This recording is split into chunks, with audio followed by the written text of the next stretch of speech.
আল্লাহ। শুধু আমার নাকি আপনাদেরও? সকলেরই তো। তাহলে আমরা কথা বলার পাশাপাশি আপনাদের একটু কথা বলতে হবে। এই কথাগুলো যখন আপনি বলবেন, আপনার কণ্ঠনালী থেকে যখন এই কথাটা বের করবে আল্লাহ, এই কথাটা আপনার জন্য সাক্ষী হয়ে যাবে বলে সুবহানাল্লাহ।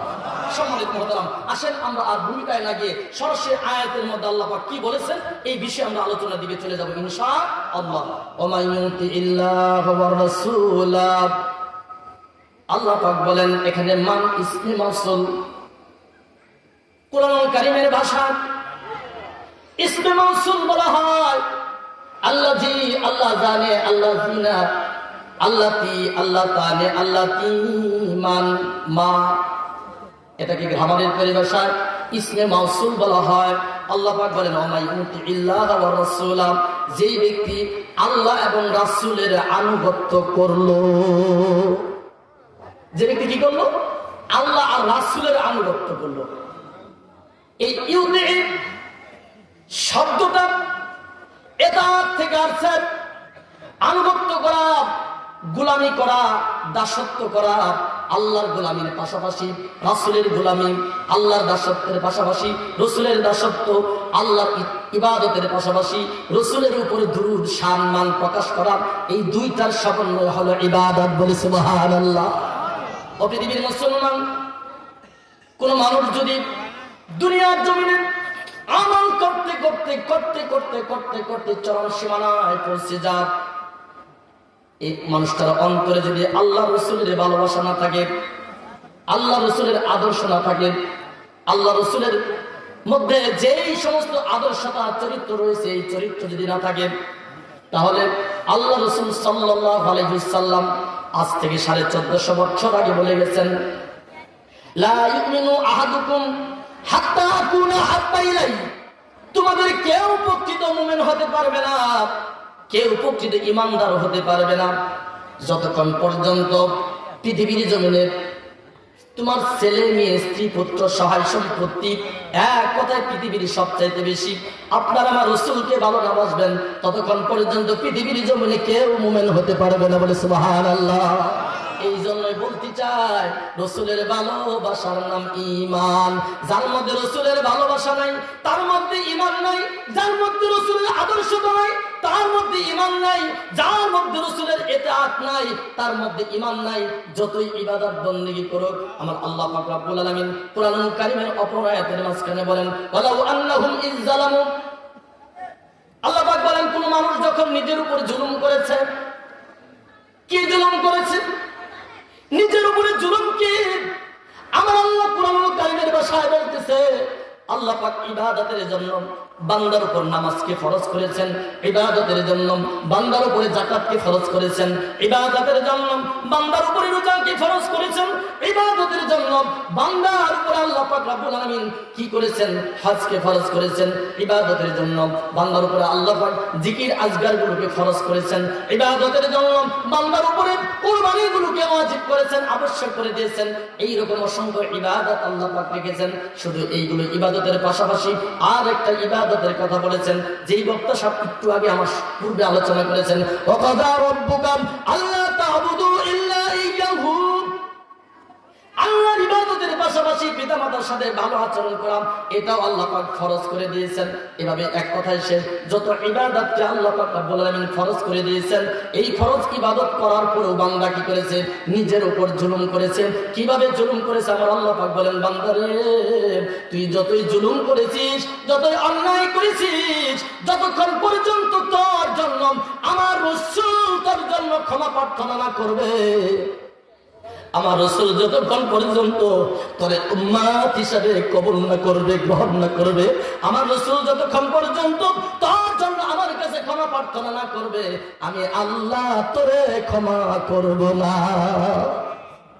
পৃথিবীর মুসলমান ভাইরা, এই জন্য আমি এই আয়াতে কারিমা তেলাওয়াত করেছি। কেন তেলাওয়াত করেছি? উদ্দেশ্য হলো আল্লাহ পাক বলেন মাইয়ুতি ইল্লাহু রাসূলা, যে ব্যক্তি আল্লাহ এবং রাসূলের আনুগত্য প্রকাশ করলো, আনুগত্য প্রকাশ করার পরে ফাউলাইকা মাআল্লাযীন, ফাউলাইকা ফা হলো হরফে তাফসীর, উলাইকা ইসমে ইশারা। প্রত্যেকটা শব্দের মধ্যে, কুরআনুল কারীমের প্রতিটা শব্দের মধ্যে আল্লাহ পাক নামারের ব্যবস্থা করেছেন। বলে সুবহানাল্লাহ। ও পৃথিবীর মুসলমান, তা হলো হরফে তাফসীর, উলাইকা ইসমে ইশারা।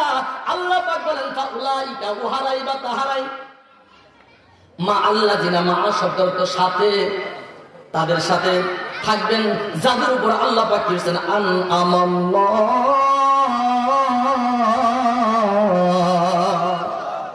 যে ব্যক্তি আল্লাহ এবং রাসূলের আনুগত্য করলো, ওই ব্যক্তিরা তারা কি করবে?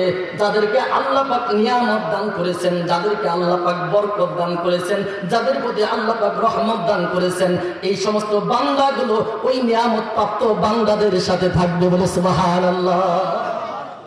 বাংলাটা এখন বুঝে যায়।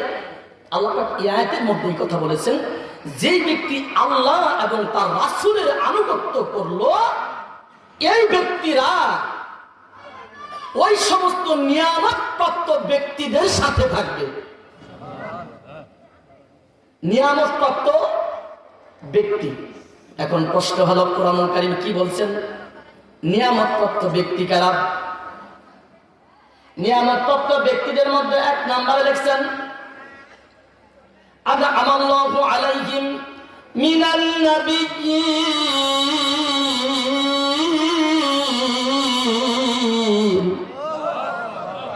নিয়ামত প্রাপ্ত ব্যক্তিদের মাঝখানে একজন হলো নবী। নাবিয়্যিন শব্দের বহু বচন নাবিয়্যিন, আনবিয়া। নবীদের উপর আল্লাহ পাক নিয়ামত দান করেছেন। বলে সুবহানাল্লাহ।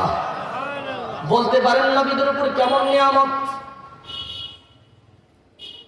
নবী আলাইহিস সালাতু ওয়াস সালাম শুধু নয়, আল্লাহ পাক পৃথিবীর জমিনে নিয়ামত কোন জায়গাতে পৃথিবীতে প্রেরণ করেন? নিয়ামতের একটা জায়গা আছে, বলবো নাকি সেই জায়গাটার নাম কি? বলবো? আমার কথাই বলবেন। আল্লাহ পাক কুরআনুল কারীমের মাঝখানে বলেছে ইন্না আউওয়ালা বাইতিন উদিয়া লিন-নাস লাল্লাযী বিবাক্কাতা মুবারাকা। আমার আল্লাহ পাক বলছেন ইন্না আউওয়ালা বাইতিন, নিশ্চয় পৃথিবীর প্রথম ঘর, লাল্লাযী বিবাক্কা, যে ঘরটা হলো বাক্কা শরীফে, পবিত্র মক্কা। বলেন তো এই ঘরটার নাম কি? বলেন ঘরটার নাম কি? আরে কাবা। নাম কি? এই ঘরটার নাম হলো কাবা। আল্লাহ পাক রব্বুল আলামিন বলেন পৃথিবীর জমিনে একটা বিবিধিকার খাবারের প্রয়োজন, একটা কীট পতঙ্গের খাবারের প্রয়োজন, একটা কীট পতঙ্গ বাঁচার জন্য অক্সিজেনের প্রয়োজন, একটা প্রাণীকে বাঁচার জন্য আল্লাহর পক্ষ থেকে নিয়ামতের প্রয়োজন। আমার আল্লাহ পাক রব্বুল আলামিন বলছেন এই নিয়ামতটা পৃথিবীর অন্য কোনো জায়গা দিয়ে আসে না। এই নিয়ামতটা খানায় কাবা থেকে আল্লাহ পাক আসমানের 7টা আসমানের দরজা রেখেছেন। বলে সুবহানাল্লাহ। আসমান কয়টা? আমার কথা না, আল্লাহ বলেন সাবআ সামাওয়াতি ওয়াল আরদ, সাবআ সামাওয়াতি ওয়াল আরদ। 7টা আসমান করেছেন, 7টা জমিন করেছেন। 7 আসমান 7 জমিনের মধ্যে পৃথিবীতে যত প্রাণী, যত মাখলুক, যত সৃষ্টি জগৎ আছে, আমার আল্লাহ পাক রব্বুল আলামিন বলেন সপ্তম পৃথিবীর সৃষ্টি জগতের জন্য আল্লাহ পাক আরশে আজিম থেকে সেই খানায় কাবার সোজাসুজি যে দরজা রেখেছেন, ওই দরজা থেকে পৃথিবীর সমস্ত পৃথিবীর জায়গা, মিডল ইস্ট, খানায় কাবা, খানায় কাবার মাধ্যম দিয়া আল্লাহ পাক দুনিয়ার জমিনে সমস্ত রহমত প্রেরণ করে থাকেন। বলে সুবহানাল্লাহ। প্রশ্ন করতে চাই, তাহলে খানায় কাবা, মক্কাতুল মুকাররমে এত সংখ্যক নবী, এত নবী আলাইহিস সালাতু ওয়াস সালামকে আল্লাহ পাক দুনিয়ার জমিনে প্রেরণ করেছেন। কোন নবী, এত নবী অন্য কোন রাষ্ট্র, অন্য কোন দেশের মধ্যে আল্লাহ পাক প্রেরণ করেন না, কেন এখানে প্রেরণ করলেন? আমি এই কথাটা বোঝানোর জন্য আপনাদের কাছে বলতে চাই, আপনার আমার বাবা হযরত ইব্রাহিম আলাইহিস সালাতু ওয়াস সালাম, হযরত ইব্রাহিম আলাইহিস সালাতু ওয়াস সালাম দুনিয়ার জমিনের মধ্যে যখন খানায় কাবা নির্মাণ করলেন, খানায় কাবা নির্মাণ করার পরে কেদারে আসছে, খানায় কাবা নির্মাণ করার পরে বাবা এবং ছেলে মিলে কি করলো? সুন্দর করে খানায় কাবা নির্মাণ শেষ করেছেন। একটা পাহাড়ের উপরে উঠেছেন, পাহাড়ের উপরে ওঠার পরে দুখানা হাত আকাশের দিকে তুলে আল্লাহ দুই বান্দা বাবা ইব্রাহিম এবং তার সন্তান ইসমাঈল আলাইহিস সালাতু ওয়াস সালাম আল্লাহর কাছে দোয়া করেছেন। কি দোয়া করেছেন? রব্বানা ওয়া বা'আস ফীহিম, রব্বানা ওয়া বা'আস ফীহিম, ও আল্লাহ আপনি আমাদের নিকট প্রেরণ করেন রাসূল, একজন রাসূলকে আপনি আমাদের নিকট প্রেরণ করেন, যে রাসূল ইয়াতলু আলাইহিম আয়াতিক, এই রাসূল আয়েশা দুনিয়ার জমিনে আয়াতে কারিমা শিক্ষা দিবেন। ইয়াতলু আলাইহিম আয়াতিকা ওয়া ইউআল্লিমুহুমুল কিতাব ওয়াল হিকমা, যেই রাসূল দুনিয়ার জমিনে আয়েশা দুনিয়ার মানুষকে কিতাব শিক্ষা দিবে, ইলম শিক্ষা দিবে, যেই রাসূল দুনিয়ার জমিনে আয়েশা পরে দুনিয়ার মানুষের জন্য হিকমত জ্ঞান বিজ্ঞান শিক্ষা দিবে, যেই রাসূল দুনিয়ার জমিনে আসার পরে হিকমত জ্ঞান শিক্ষা দিয়ে শেষ করবে না, দুনিয়ার জমিনের মানুষের মধ্যে আয়েশা আল্লাহ পাক রব্বুল আলামিনের পয়গম্বর প্রতিটা মানুষের অন্তরকে পরিশুদ্ধ করবে, ওয়ায়ুযাক্কিহিম, পরিশুদ্ধ করবে। চারটা গুণ সম্বলিত একজন রাসূল দুনিয়ার জমিনে প্রেরণ করবে, বলে সুবহানাল্লাহ। কয়টা গুণ সম্বলিত? চারটা গুণ সম্বলিত। এক নাম্বার গুণ হলো এই এমন রাসূল আয়েশা কি করবে? কুরআনুল কারীম তেলাওয়াত করবে। দুই নাম্বার গুণ হলো মানুষদেরকে হিকমত জ্ঞান শিক্ষা দিবে, প্রজ্ঞা শিক্ষা দিবে, মানুষদেরকে আয়াতে কারিমা তেলাওয়াত করে শোনাবে। তিন নাম্বার। চার নাম্বার হলো এমন একজন রাসূল প্রেরণ করো, যেই রাসূল পৃথিবীর জমিনে আয়েশা মানুষের আত্মাটারে পরিশুদ্ধ করব, যেই মানুষের আত্মাটা পরিশুদ্ধ হয়ে গেছে এই মানুষটাই হলো নিয়ামত প্রাপ্ত, বলে সুবহানাল্লাহ। মুসলমান, নিয়ামত প্রাপ্তের কথা বোঝানোর জন্য আমি এই কথাগুলো বললাম। আল্লাহ পাক রব্বুল আলামিন হযরত ইব্রাহিম আলাইহিস সালামের দোয়া কবুল করেছিলেন। দোয়া কবুলের কারণে আল্লাহ রাসূল হযরত ইসমাঈল আলাইহিস সালামের মাধ্যমে আপনার আমার রাসূলকে দুনিয়াতে পাঠাইছেন, বলে সুবহানাল্লাহ। ইব্রাহিম আলাইহিস সালামের দুইটা সন্তান, একটা হলো ইসহাক আলাইহিস সালাম, আরেকজন হলো ইসমাঈল আলাইহিস সালাম। ইসহাক আলাইহিস সালাম থেকে আল্লাহ পাক একজন দুইজন নয়, কয়জন? লক্ষাধিক পয়গম্বর পাঠাইছেন, বলে সুবহানাল্লাহ। কি পরিমাণ? লক্ষাধিক, 1 লক্ষের উপরে একজন ইসহাক আলাইহিস সালাম থেকে। কিন্তু হযরত ইসমাঈল আলাইহিস সালামের মাধ্যমে only one person is the greatest, or prophet Muhammad sallallahu আলাইহিস সালামকে আল্লাহ পাক প্রেরণ করেছেন। হে পৃথিবীর মুসলমান, আমি এই কথাই বোঝাতে চাচ্ছি, এই নবীর উপর আল্লাহ পাক যত নিয়ামত দান করেছেন, বাবা আদম থেকে নিয়ে ঈসা পর্যন্ত সমস্ত নবীর উপর এতটুকু নিয়ামত আল্লাহ পাক দান করেন, বলে সুবহানাল্লাহ। আমি বলতে চাচ্ছিলাম কেন দান করবেন? আল্লাহ পাক আদমকে পাঠাইছেন, আদমের সন্তান হযরত শীশকে পাঠাইছেন, আদমের সন্তান হযরত নূহকে পাঠাইছেন, আদমের সন্তান পৃথিবীর জমিনে অসংখ্য পয়গম্বর প্রেরণ করেছেন। সমস্ত পয়গম্বরকে আল্লাহ দায়িত্ব দিয়েছেন, ও নবীরা যাও, তোমাদের কাছে একটা দায়িত্ব হলো, 1 নাম্বার দায়িত্ব হলো আমি আল্লাহ এক, আমার কোনো শরীক নাই, আমার কোনো অংশীদার নাই, তোমরা যাও এই কথাটা পৃথিবীর মানুষকে জানাই দাও। 2 নাম্বার কথাটা হবে আমার কথার পাশাপাশি একজন পয়গম্বর দুনিয়াতে প্রেরণ করব, যেই পয়গম্বর আকাশের নিচে জমিনের উপর আর কোনো পয়গম্বর তার চেয়ে বেশি মর্যাদাবান না, যেই পয়গম্বর পৃথিবীর জমিনে আসবে, যার জন্য আদম থেকে নিয়ে ঈসা পর্যন্ত সমস্ত নবীকে বানাইছেন, বলে সুবহানাল্লাহ। এই সুসংবাদটুকু মানুষকে দিবা, এই জন্য নবীদেরকে পাঠাইছে। নবীদের বর্ণনা করতে গেলে অনেক সময়ের কথা, সেদিকে যাব না।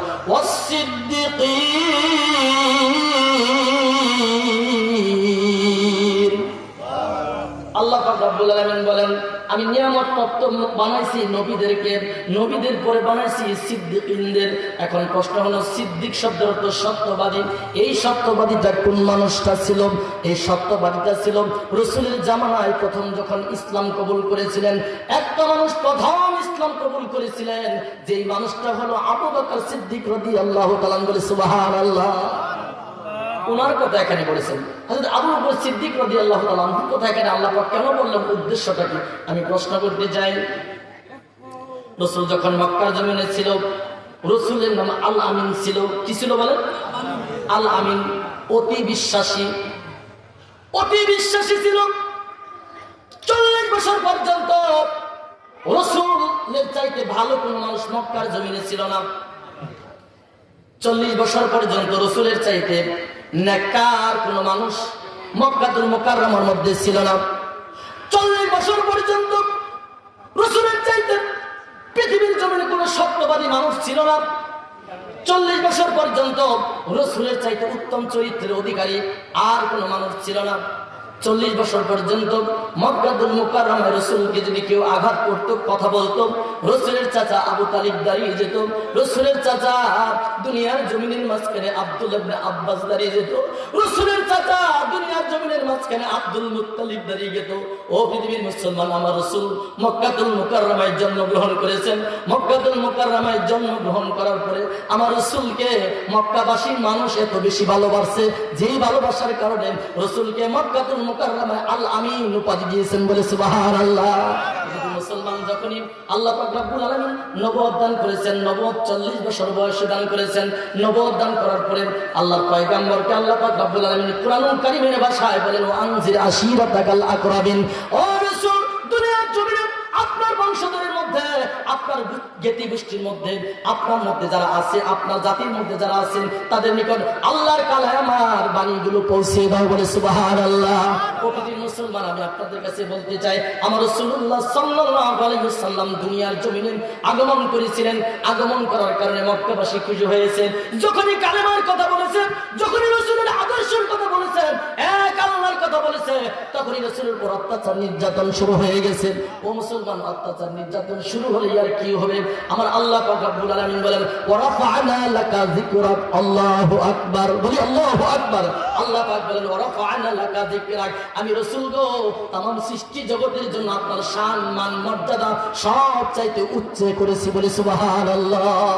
আমি আপনাদের মাঝখানে বলতে চাচ্ছিলাম, আমার রাসূল মক্কাতুল মুকাররমায় যখন ছিল, তার চাইতে ষষ্ঠ সন্তান আর কেউ না, তার চাইতে ভালো মানুষ আর কেউ না। যখনই কালেমার কথা বলেছেন, তখনই রাসূলের উপর অত্যাচার নির্যাতন শুরু হয়ে গেছে। কেমন নির্যাতন করেছেন? যে নামাজের জন্য রাসূল দুনিয়ার জমিন থেকে বের হয়েছেন, যে নামাজের জন্য দুনিয়ার জমিন থেকে সুবহানাল্লাযী আসরা বিআবদিহি লাইলাম মিনাল মাসজিদিল হারামি ইলাল মাসজিদিল আকসা।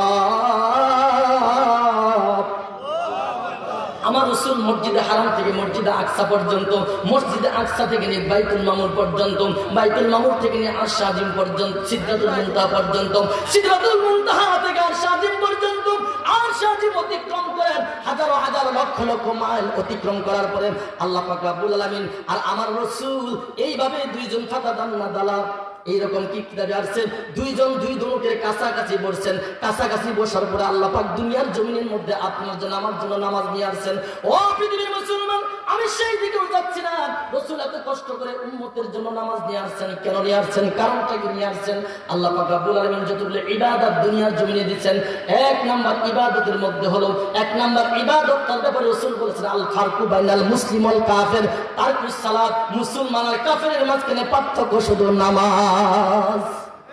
মুসলমান আর কাফেরের মধ্যে পার্থক্য নামাজ। আযান হবে মসজিদে, মুসলমান যাবে, কাফের যাবে না। আযান যখন হবে, যখন মুসলমান যেখানে থাকুক, মাঠে থাকুক, আযান হয়ে গেছে, মাঠে নামাজ আদায় শুরু করবে। ড্রাইভার গাড়িতে আছে, গাড়িতে থাকার সত্ত্বে ড্রাইভার গাড়ি থামাবে, নামাজ আদায় শুরু করবে। ও পৃথিবীর মুসলমান, নামাজের জন্য রাসূল কষ্ট করেছেন। নামাজের জন্য দুনিয়ার জমিনে মানুষ, আল্লাহ দুনিয়ার জমিনে আল্লাহর দিদার পাওয়ার জন্য আল্লাহ পাক আমার রাসূলের উপর 5 ওয়াক্ত নামাজ ফরজ করেছেন। বলে সুবহানাল্লাহ। আমি আপনাদের বলতে চাই, এই কথাগুলো যখন রাসূল সাল্লাল্লাহু আলাইহি ওয়াসাল্লাম মেরাজের রজনীতে অনেক কিছু দেখেছেন, অনেক কিছু দেখার মাঝখানে ছোট্ট একটা ঘটনা আমার মনে পড়ে গেল। সবকিছু যখন দেখে আসছেন, আসার পর এই রাত্রের মধ্যে আমি সিদ্দিকের ব্যাখ্যা দিতেছি। সিদ্দিক কারে বলে? সিদ্দিকের ব্যাখ্যা দিতে গিয়ে এই কথা আপনাকে বলতে হচ্ছে। সিদ্দিকের ব্যাখ্যায় বলা হচ্ছে, মেরাজের রজনীতে রাসূল যা দেখেছেন, আল্লাহর সাথে দিদার করেছেন, জান্নাত দেখেছেন, জাহান্নাম দেখেছেন, আরশে আজিম দেখেছেন, সিদরাতুল মুনতাহা দেখেছেন, সমস্ত নবীদের দিদার করেছেন, সমস্ত নবীদের ইমাম হয়ে বাইতুল মামুরে ইবাদত নামাজ আদায় করেছেন, বাইতুল মুকাদ্দাসে নামাজ আদায় করেছেন। সমস্ত মুসলমানদের আল্লাহ দুনিয়ার জমিনের মাঝখানে নামাজে দাঁড় করানোর জন্য আল্লাহ পাক নিয়ামত হিসেবে নামাজ আপনাকে আমাকে উপহার দিয়েছেন। আমার রাসূল সাল্লাল্লাহু আলাইহি ওয়াসাল্লাম কি করেছেন? যখন ওই সফর শেষ করে, ইসরা শেষ করে মক্কাতুল মুকাররমায় যখন নেমে আসলেন, এর মধ্যে আমার আল্লাহ একদিন দুই দিন নয়, 1 বছর 2 বছর নয়, এই সফরের মাঝখানে 27 বছর কাটায় দিয়েছেন। বলে সুবহানাল্লাহ। কত বছর? মেরাজে 27 বছর। হায়াতের জিন্দেগি ছিল 63 বছর। 63 আর 27 হলো 80 বছর। রাসূলের জিন্দেগি, প্রকৃত জিন্দেগি ছিল 80 বছর। আমি আপনাদের কাছে প্রশ্ন করতে চাই, 27 বছর যখন কাটাইছে, এই কথা বলছেন, বলতে দেরি হয়েছে রাসূলের সাহাবী আবু বকর সিদ্দিককে সরাসরি বিশ্বাস করতে দেরি করে নাই। বলে সুবহানাল্লাহ। কিছু লোক ছিল, কিছু লোক কত মুহাম্মদ আগে শুধু পাগল ছিল, এখন বড় পাগল হয়ে গেছে। এই কথা বলে বিশ্বাস করে না। বিশ্বাস না করলে আল্লাহ পাক রব্বুল আলামিন তাকে কিভাবে বিশ্বাস করাইলেন? একটা ছোট্ট ঘটনা মনে পড়ে গেল। কিভাবে বিশ্বাস করাইলেন? এক বান্দা যখন রাসূলের এই মেরাজকে বিশ্বাস করে না, আল্লাহ পাক রব্বুল আলামিন এই বান্দা বাজার থেকে মাছ কিনে নিয়ে গেছে। বলেন তো কি কিনে নিয়ে গেছে? মাছ কিনে নিয়ে গেছে।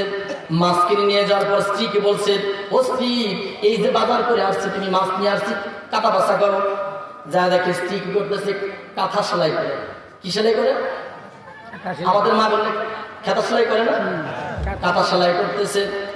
কাঁথা সেলাই করার পর ঘটনা এমনি আসে না, তাফসীর ইবনে কাসিরের মাঝখানে লেখে, ও মুসলমান, কাঁথা সেলাই করার পরে স্বামী বলে গেল, মাছ রেখে গেলাম, কেটে বেছে তাড়াতাড়ি রান্না করার ব্যবস্থা করো। এই কথা বলে কি করলো, কাদের মাঝখানে লঙ্গি নিয়ে গেল, গামছা নিয়ে গেল নদীর পাড়ে গোসল করার জন্য। নদীর পাড়ে গোসল করার জন্য যাওয়ার পরে কেটে আসছে, আল্লাহর বান্দা গোসলের ফরজ আদায় করার পরে ডুব দিছে, পানিতে ডুব দিছে। আপনারা আমরা কি নদীতে গোসল করি না? নদীতে গোসল করার কারণে যখন পানিতে ডুব দিছে, এই জয়েন্টিস লেডিস হয়ে গেছে। বলেন কি হয়েছে? পুরুষ লেডিস হয়ে গেছে, মহিলা হয়ে গেছে। ও মুসলমান, এই পুরুষ মানুষটা আকার আকৃতি দিয়ে যখন মহিলা হয়ে গেছে, লজ্জার খাতিরে কিছু বলতে পারে না। সে নদীর পাড়ে এক বিশাল কাছার ছিল, সেই কাছারের মাঝখানে লুকায়িত লুকে বসে রয়েছে। কি করবে ভাবতেছে, চিন্তা করতেছে, হায় হায়, এটা কি হয়ে গেল, কিভাবে হলো বুঝতে পারি না, আমার উপায় কি হবে। ও পৃথিবীর মুসলমান, এমনি ভাবে যখন একটা পুরুষ ওই দিকে যান, এত সুন্দর চেহারা এই মহিলাটার হয়েছে, এই পুরুষ মহিলাটার এত সুন্দর চেহারা হয়েছে। চেহারা হওয়ার পর বিয়ের জন্য পাগল, ওই মহিলাটাকে একটা পুরুষ বিয়ে করে নিল। বিয়ে করার পরে বাড়িতে নিয়ে গেল। বাড়িতে নেওয়ার পর আমার কথা আল্লাহ পাক রব্বুল আলামিন কোরআনুল কারীমের ভাষায় তাফসীর ইবনে কাসির গ্রন্থকালে লিপিবদ্ধ করেছেন। এই মহিলাটা ওই স্বামীর সাথে বিবাহ হওয়ার পর একটা দুইটা নয়, 3টা ছেলে 3টা মেয়ে, আল্লাহ 6টা সন্তান দান করেছেন। বলে সুবহানাল্লাহ। কয়টা সন্তান? ছেলে কয়টা, মেয়ে কয়টা? হয়ে গেল 6টা। বিয়ের বয়স হয়ে গেছে 7 বছর। 7 বছর বিয়ে হয়ে যাওয়ার পরে আল্লাহর এই বান্দি ঘর সংসার করতেছে, ঘর সংসার করতেছে। এখন তো টিউবওয়েলের অভাব নাই, এখন কিন্তু বাথরুমের অভাব নাই, গোসলখানার অভাব নাই। আপনাদের যদি জিজ্ঞেস করি, আমাদেরকেও যদি জিজ্ঞেস করেন, আমাদের অধিকাংশ জীবন কিন্তু পুকুরের, আমাদের অধিকাংশ জীবন কিন্তু নদীর মাঝখানে গোসল করে কাটাইছি, ঠিক কিনা? আগে তো এইরকম সিস্টেম ছিল।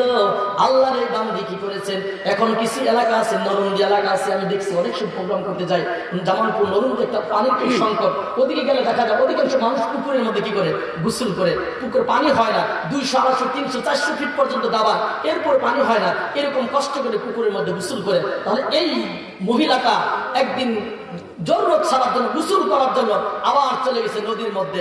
নদীতে যখন ডুব দিছে, ডুব দেওয়ার পরে এই লেডিস আবার জয়েন দিছে। কি হয়েছে বলেন তো? মহিলা কি হয়ে গেছে? বাচ্চা কয়টা রেখে গেল? 6টা বাচ্চা। যখন নদীর মধ্যে গোসল করে হঠাৎ করে উঠে আসছে, উঠে আসার পরে কোথায় আসছে, উঠে আসার পরে আল্লাহর এই বান্দি কি করেছে, আবার যখন পুরুষ হয়ে গেছেন, পুরুষ হয়ে নদীর পাড়ে রেখে যেইভাবে সাবান আর কাপড় লঙ্গি রেখেছিল, এখনো ওইভাবে অক্ষত রয়েছে। বলে সুবহানাল্লাহ। আল্লাহর এই বান্দা গোসল কার্য শেষ করলেন। গোসল কার্য শেষ করার পরে আল্লাহর বান্দা কি করছে, বাড়িতে দৌড়ায় চলে আসছে। বাড়িতে দৌড়ায় চলে আসার পরে বলতেছিলেন, স্ত্রীকে বলতেছিলেন, কি রে, এখনো তুমি কাঁথা সেলাই করছো, মাছ তো এখনো লাফালাফি করতেছে, এখনো তুমি রান্না বাড়া শেষ করো না, তুমি কাঁথা সেলাইয়ের মধ্যে আছো। আমার তো এদিকে 7 বছর অতিক্রান্ত হয়ে গেল, আমার তো 7 বছর চলে গেল। আমার ওদিকে 3টা ছেলে 3টা মেয়ে, 6 সন্তানের জন্ম হয়েছিলাম, আমি মহিলা হয়ে গেছিলাম, আবার পুরুষ হয়ে তোমার কাছে আসছি, তুমি এখনো কাঁথা সেলাই করতেছো, মাছ এখনো লাফালাফি করতেছে, এই মহিমা তো বুঝতে পারলাম না। সম্মানিত মুহতারাম, ও পৃথিবীর মুসলমান, আমার আল্লাহ পাক রব্বুল আলামিন যদি দিনকে বলে, দিন তোমাকে আমি কি করলাম, স্থির করে দিলাম, থাকবে কিনা? তুলিজুল লাইলা ফিন-নাহারি ওয়া তুলিজুন নাহারা ফিল-লাইল। আল্লাহ পাক বলে আমি রাতকে দিনের মধ্যে প্রবেশ করাই, দিনকে রাতের মধ্যে প্রবেশ করাই। আমার রাসূলের জন্য আসমান বানাইছি, আমার রাসূলের জন্য জমিন বানাইছি, আমার রাসূলের জন্য আরশ বানাইছি, আমার রাসূলের জন্য বাবা আদম থেকে নিয়ে লক্ষাধিক পয়গম্বর বানাইছি, আমার রাসূলের জন্য সাগর বানাইছি, আমার রাসূলের জন্য আরাফার ময়দান বানাইছি, আমার রাসূলের জন্য পাহাড় বানাইছি, আমার রাসূলের জন্য সৃষ্টি জগতের সমস্ত নিয়ামতকে আমি আল্লাহ পাক পরিপূর্ণ করে দিয়েছি।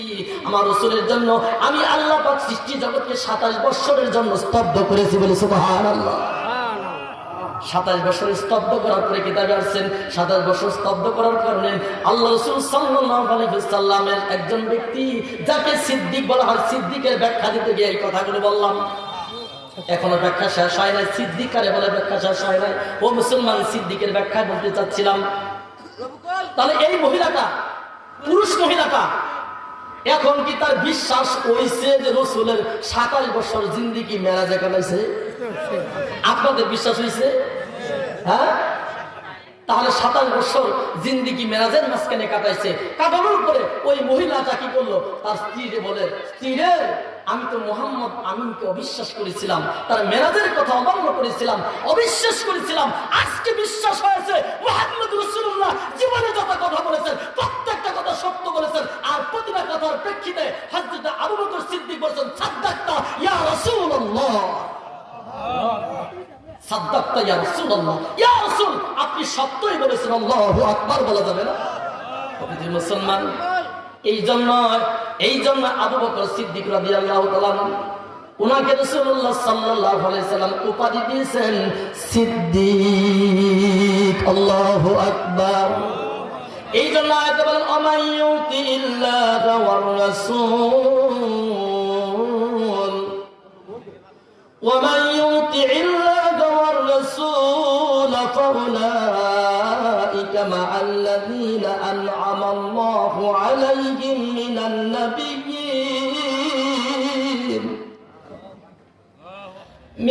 নাবিয়্যিন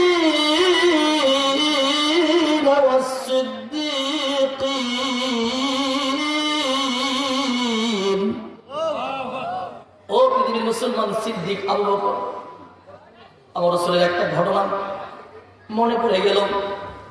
সিদ্দিক কারে বলে? কতটুকু ভালোবাসা রাসূলের প্রতি ছিলেন। আমার রাসূল তো বলেছিলেন লা ইউমিনু আহাদুকুম হাত্তা আকুনা হাব্বা ইলাইহি মিন ওয়ালিদিহি ওয়া ওয়ালাদিহি ওয়ান নাসি আজমাইন।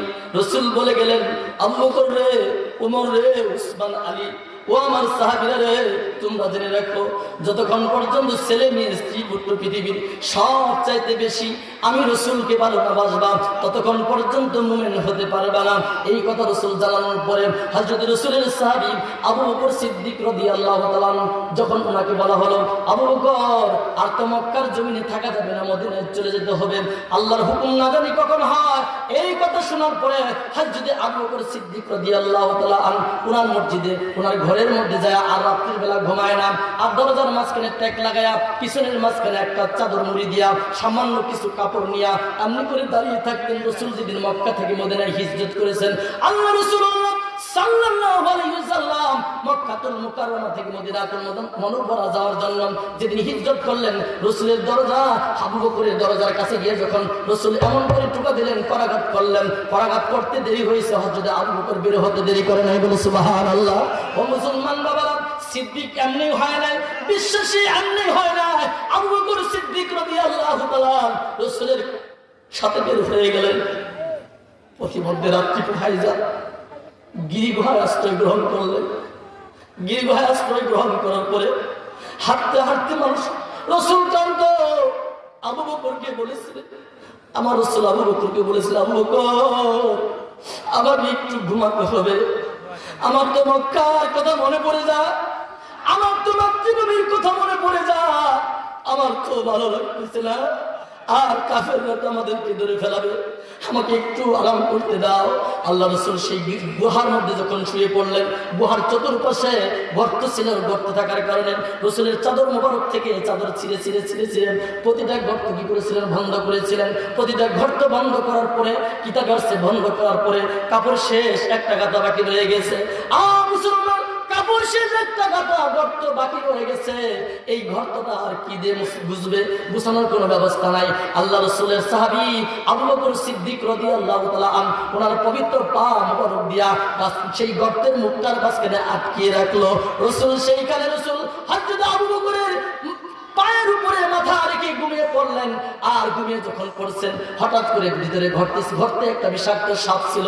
এই বিষাক্ত সাপ থাকার কারণে বিষাক্ত সাপ আমার রাসূলকে দেখার জন্য একদিন 2 দিন নয়, 1 বছর 2 বছর নয়, অসংখ্য বছর আগে ওই গর্তের মাঝখানে সাপ আইসা অপেক্ষা করতেছে। বলে সুবহানাল্লাহ।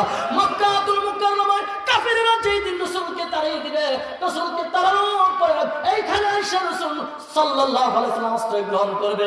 সাপ আমার রাসূলকে দেখবে, দেখার জন্য অপেক্ষা ছিল। আবু বকর ঘরগুলো বন্ধ করেছিল।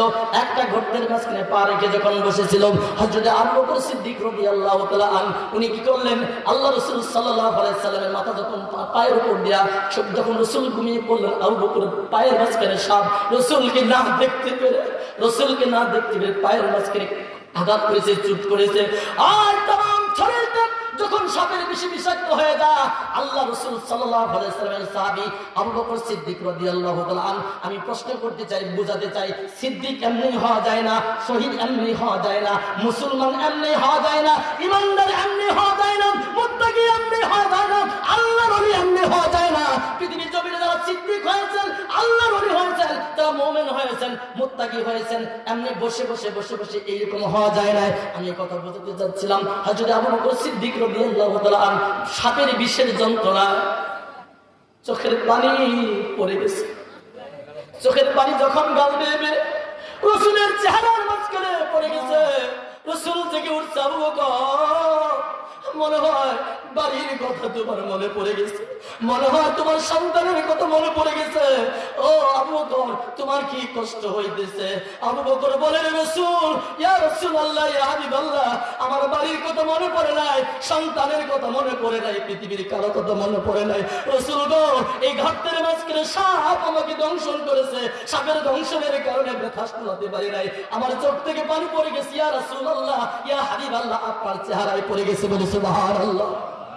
ও পৃথিবীর মুসলমান, আল্লাহ রাসূলুল্লাহ সাল্লাল্লাহু আলাইহি ওয়াসাল্লাম তাড়াতাড়ি উঠে বসে বললেন। বসার পর ওনার পবিত্র থুতু মুবারক একটুকু লাগাই দিলেন সেই গায়ের মাঝখানে যেখানে আঘাত করেছিল, সঙ্গে সঙ্গে ভালো হয়ে যায়। ও পৃথিবীর মুসলমান, সিদ্দিক হলেন উনি। বলে সুবহানাল্লাহ। এখানে বলে শেষ করে নাই। হযরত আবু বকর সিদ্দিকের ব্যাখ্যা, আরেকটা কথা ব্যাখ্যা দিতে গিয়ে আপনাদের বোঝাতে চাচ্ছিলাম, আমার রাসূলুল্লাহ সাল্লাল্লাহু আলাইহি ওয়াসাল্লাম দুনিয়ার জমিনের মাঝখানে সিদ্দিকের একটা ব্যাখ্যা বলতে চাই। রাসূলুল্লাহ সাল্লাল্লাহু আলাইহি ওয়াসাল্লাম একদিন মদিনাতুল মুনাওয়ারা থেকে 3 দিনের জন্য হারিয়ে গিয়েছিলেন। বলেন কয়দিন? 3 দিন। এই কথাটা মনে রাখেন। আমি যে আয়াতে কারিমা তেলাওয়াত করেছি, এই আয়াতে কারিমাটা শুধু এইটুকু বাংলা বললাম, এখন সিদ্দিক পর্যন্ত বাংলা বললাম। এখন এই আয়াতটা কেন নাযিল করেছেন, কার জন্য নাযিল করেছেন? বলে সুবহানাল্লাহ। এইটুকু জানার দরকার আছে না? তাফসীর তো ওর নামই, আয়াতের অর্থ, ব্যাখ্যা, নাজিল কারণ, সমস্ত কিছু জানার নাম হলো তাফসীর।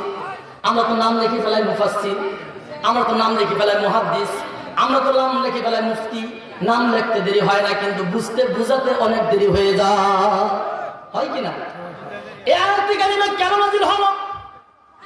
আল্লাহর একজন সাহাবী ছিল, যে সাহাবী একজন কালো রং বিশিষ্ট একজন সাহাবী। আপনাদের কাছে প্রশ্ন করতে চাই, কালো, নাক মুখ চ্যাপ্টা, ঠোঁটটা অনেক মোটা, কথাটা অনেক ভারী, তুতলা তুতলা কথা বলে, আপনাদের কাছে প্রশ্ন করতে চাই, এই সাহাবীটার নাম কি? হযরত বেলাল। হযরত বেলাল উনি রাসূলকে জিজ্ঞেস করেছিলেন, ইয়া রাসূলুল্লাহ, ইয়া হাবিবাল্লাহ, যখন মনে চায় আপনাকে দেখার জন্য মসজিদে নববীর কাছে দৌড়ে চলে আসে, আপনাকে দেখতে পাই।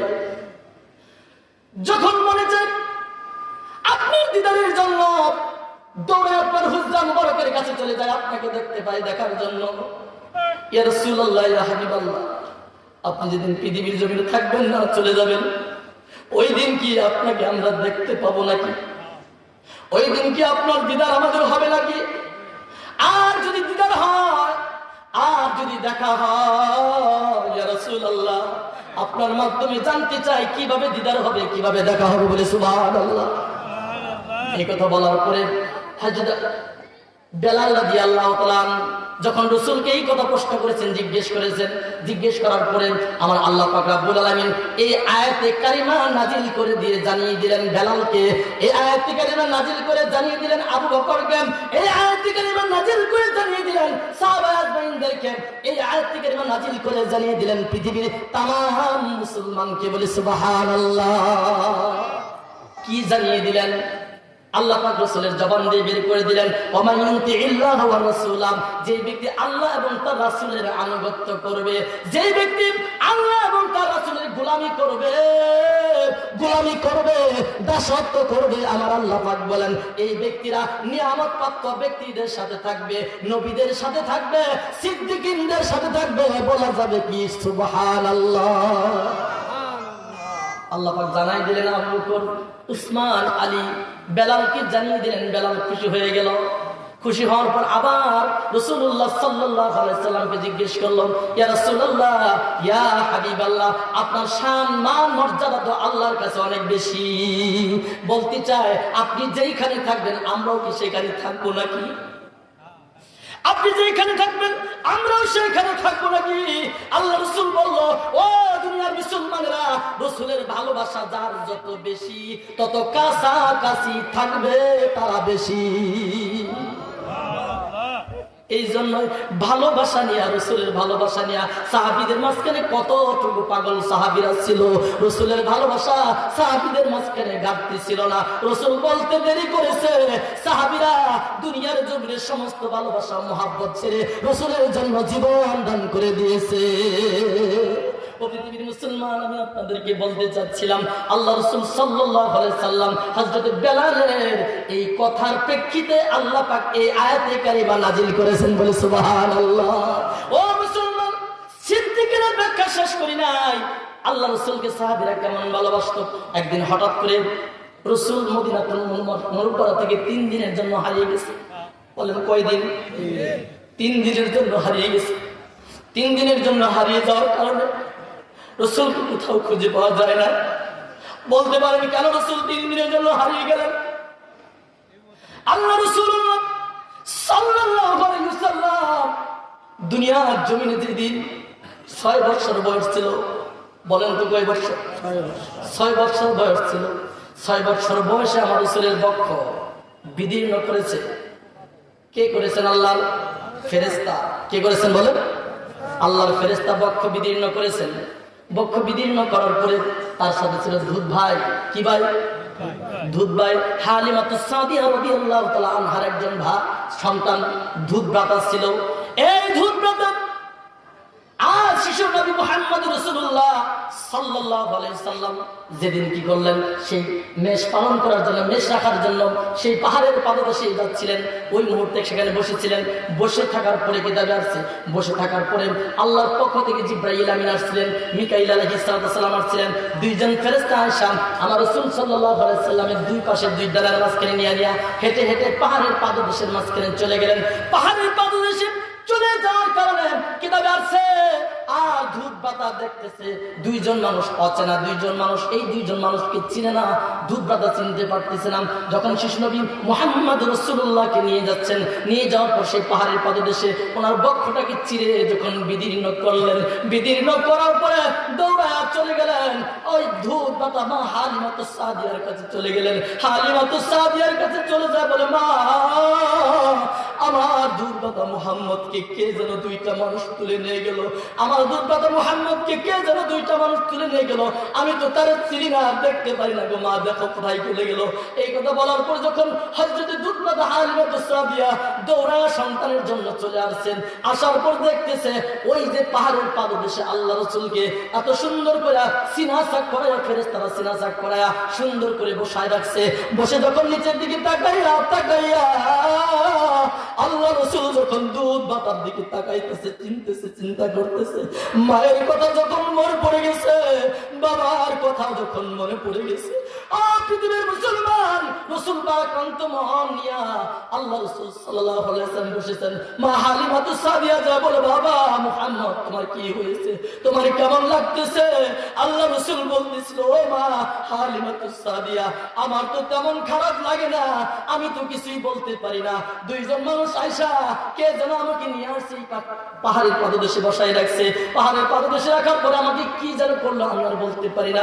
এই কথা বলার পরে হযরত হালিমাতুস সাদিয়া বলতেছিল, ও মুহাম্মদ তোমার কেমন লাগতেছে, শরীরটা তোমার কেমন হচ্ছে, কেমন লাগতেছে, এই কথা বলো।